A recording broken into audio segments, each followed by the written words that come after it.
What's up, guys? Chasing Lately here. Welcome back to the channel. It's today's little chat. This isn't an episode of anything, really.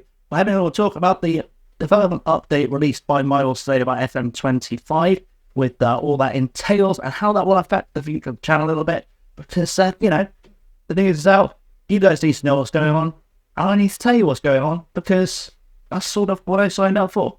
So, like, subscribe, ring the bell. I'll roll an intro if I can find a spell one. And, yeah, we'll come back after this.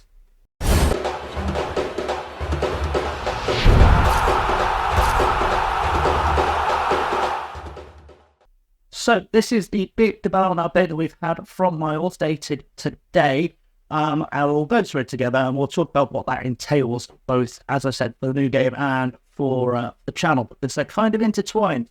So obviously it starts by thanking everyone who read the previous blog, which we didn't, but we'll pretend we did.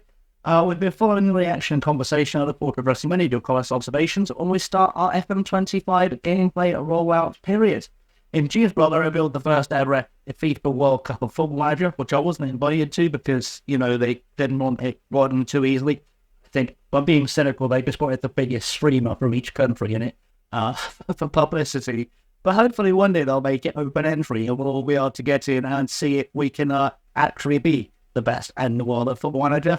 Who's proud to be in Liverpool. We'll skip all the stuff that's not super important because, congratulations to the ones from Indonesia. I'm not going to try to pronounce their names because that would be a disaster.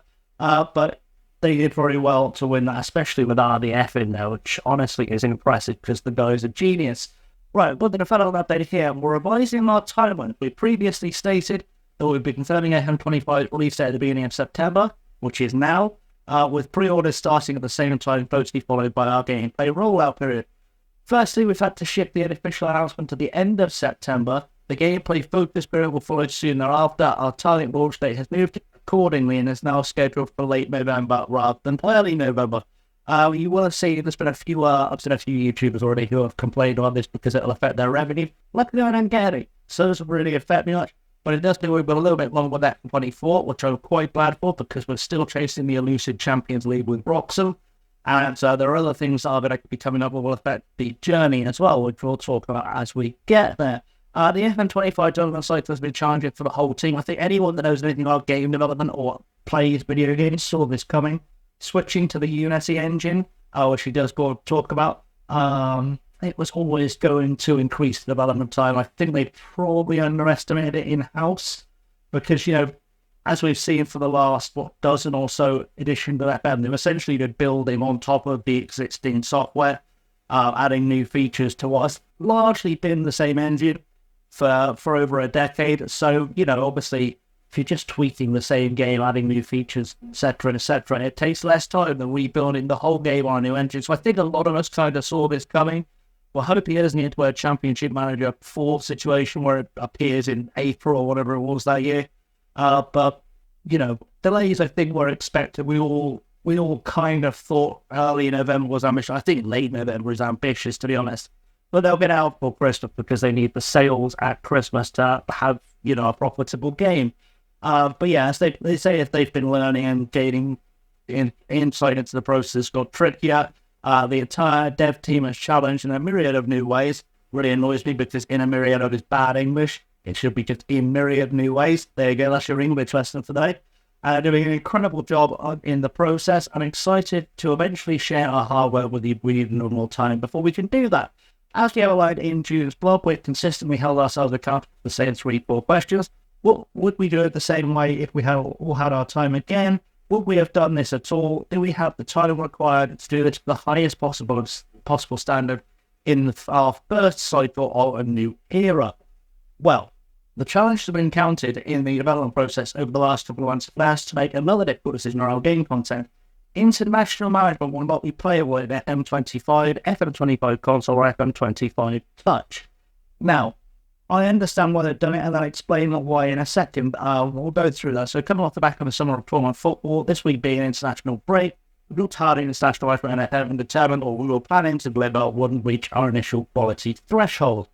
We also considered the available game data. Only 5.6% of all FM24 PC saves have used the mode, which we feel validates our view that we need to do much, much better with the experience, and the number is even smaller on consoles. But pause there.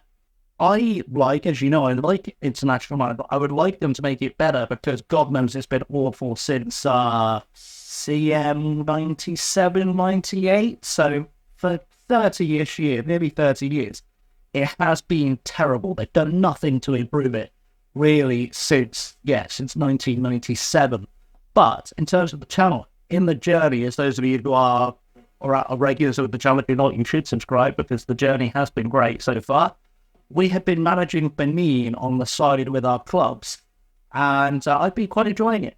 So what this will mean, presumably, is that whereas last year they introduced the feature where you could carry over an FM23, say FM24, presumably I can't, as I originally planned to, carry the journey over from 24 to 25 because I am or have managed the international team, which is disappointing. And I don't know if with the new Unity engine, they'll be able to carry over saves at all, which begs the question, why did they introduce that feature for the last game and not hold it back for 26? It raises a whole lot of questions. But I understand the statistics they use that 5.6% of PC players are playing international football, which is primarily because it's not been developed ever. But I think it's really important for the immersion to have it in there. I'm disappointed with that. I think it starts people to build a nation stage properly because we all enjoy managing it, both in and the San Marino national team, or Andorra, or Gibraltar, or I've done it with Vanuatu before now. It's one of those kind of saves that we all really have come to enjoy, and having that taken away for FM25 will be really disappointing. But if it's what they have to do to get the game out on time, I understand it. It's disappointing for me. It will be playable in the 25 mobile, but rarely play that, especially because it requires me to pay for Netflix, and I don't really enjoy Netflix. Anything good on Netflix gets cancelled. I object to paying a subscription to the cancelled shows I'm enjoying. So, I'm not really going to be playing Echo 25 mobile. For other versions, International Management will return in a much more feature-rich way for 26, which is nice, especially with the World Cup expanding to 48 teams. Will return as part of the base game and not as DLC, which is nice. That's nice that they've decided to do that. Questions I have, though, is in previous updates we've seen they've removed things like the fantasy draft modes and some of the online modes. I think all of the online modes, most of the online modes certainly have gone. And the questions I have around this are, we're losing international management, we're losing the draft mode, we're losing online modes. Yes, we're gaining women's football. I'm glad we're getting women's football in the game finally. It's only about 10 years overdue, so I'm glad we're finally getting that. But are we going to be paying the same price we paid last year for less game? Because that doesn't seem okay. Like, realistically, you've taken away I didn't even use some of those features I just listed, but you've taken away features. How do you justify the same price? I think that realistically, you've got to charge £5-10 less for this year's game because you've taken away 2/3 of the game modes, and it doesn't make sense to me at all. It really doesn't make sense. I would rather they'd said we need another year to get FM26 right, so we're just going to release the data as a purchasable DLC for 25. I would have preferred that personally, but we will have our opinions. Anyway, in recent weeks, I've also taken steps to free up more of my time to focus solely on development and supporting the wider team. One of our core studio values is consider the bigger picture, and what's most important right now is focusing on FM25, which, okay, I get that, that's fine. I mentioned in June that I'd be speaking at the Unite conference in Barcelona as part of the keynote. Well, we'll start FM's present style, that we're making the trip, but I need to concentrate all my effort on directing FM25. I don't think he understands that as part of the keynote means he was supposed to be a keynote speaker, because it sounds like he doesn't understand that means you're giving the main speech at the conference. But presumably he does, and it's just been worded badly. Miles Fordy, as I love him for, has never necessarily been the greatest writer. It's not a criticism, not everyone is, but sometimes I read these updates and sometimes it takes me a minute to figure out what he's trying to convey. It's for this reason I'll also not be attending the Tokyo Game Show, and I bet I loved last year. It really helped make our first ever release in Japan a big success. I also cancelled a trip to America I was looking forward to, but the game and the players of our games are the bigger picture. Fair play. He wasn't missing much. I mean, it's just a big desert full of rednecks, so I don't think he missed much. It's fine. We all know that. Well, there's the player profiles. When we begin our gameplay rollout, one of the areas I'm really looking forward to is sharing our work on women's football. So am I. So excited for that. We will be playing on the channel probably as our beta say. I haven't decided who with yet. We'll get there when we get there. Actually, no, it's been a long-term project for us. One of the biggest things we've done recently outside of the Unity. Throughout the process, we've been laser focused on infusing women's football players out in the most authentic way possible. We applied that thinking to everything we've done, as we generally do with all areas of design and development. From a gameplay perspective, being able to seamlessly managing men's and women's clubs and vice versa in one world, one ecosystem was the number one priority. But that's forced us to consider how the various game world aspects are currently portrayed, which is understandable. I get that. I'm glad they've confirmed they'll be able to move between the two, because that was an idea for a save I had if I couldn't carry some stuff over. So that's great. As such, we can now share a change we made to all FM25 player profiles. Our players' weight will no longer be visible. Through the creation of our women's football database, we discovered that while the weight of male athletes could change a bit month to month, women's body types are very different from men's, and their weight fluctuates a lot more often weekly. Congratulations, that was year 8 biology. I'm glad you were paying attention. This perspective encouraged us to review the wider game, much like we have with all other areas, and we've ultimately decided no longer should wait for any players in FM25. A very basic measurement will still be included under the hood, but it won't be visible on the front end anymore. That's fine, because honestly, I know a lot of people like the big beefy boy says, but I don't care. I care about our players' ability to play football, not how much they can lift or how much they can eat. And finally, they closed with a testing update. We also announced in June that we will be welcoming FNFC players within a reasonable travel vicinity to come to our campus in London and help with playtesting the UI UX of the FM25. I actually was one of the people that responded to that. Hopefully, I'll get called up. If I do, I'll let you know. I would have received an enormous response to that. I want to thank everyone who has volunteered and given us their availability. The playtesting was to be going ahead, but as a result of the above milestone of moving, the start date is shifting slowly. FMFC members who have applied will be contacted shortly with further date options as we begin to finalise the process. I haven't had that email yet, but I'm sure it's coming.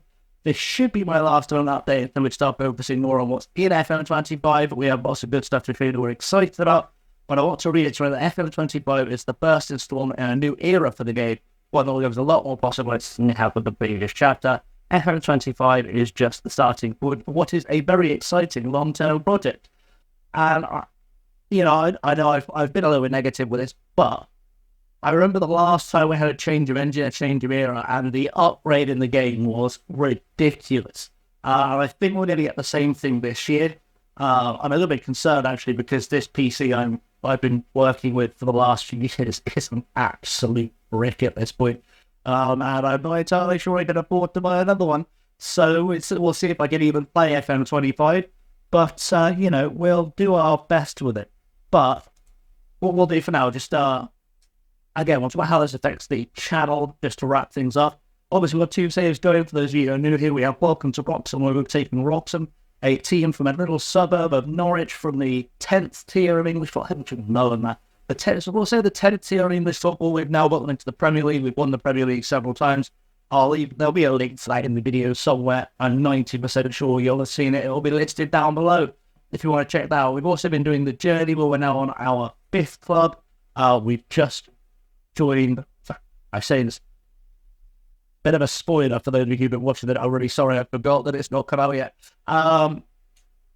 We've just joined our 5th club. We have been playing with the Young Reds in Antwerp. We've been to Sweden. We've been to Wales.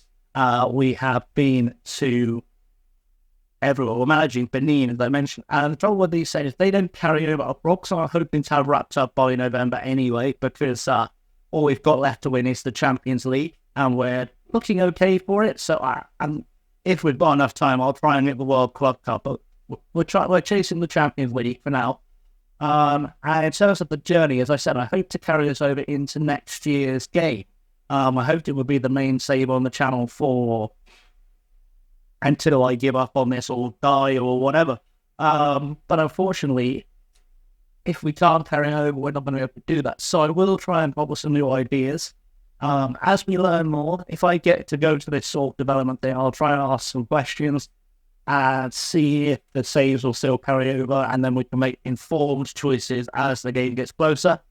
We will be doing the beta in the women's game because, honestly, it's new and shiny, and I've been hyped for this forever. I've been wanting it longer than they've been even talking about doing it, I think. So, yeah, that will be part of the plan. But for now, if you found this helpful, do like, subscribe, ring the bell, share with your friends, all that good stuff. It all helps the channel out. Do check out the other stuff on the channel as well, because I think if you like FM, you'll really enjoy the journey. And welcome to Rotten, which started on FM 23. It's been going, I think it might be the longest running FM save on YouTube. I could be wrong, but I think it might be at this point. But yeah, thanks for watching, guys. I haven't always been chasing later. Don't forget to like, subscribe, ring the bell, all that good stuff, as I said. Thanks for watching. Stay safe, and have a good one.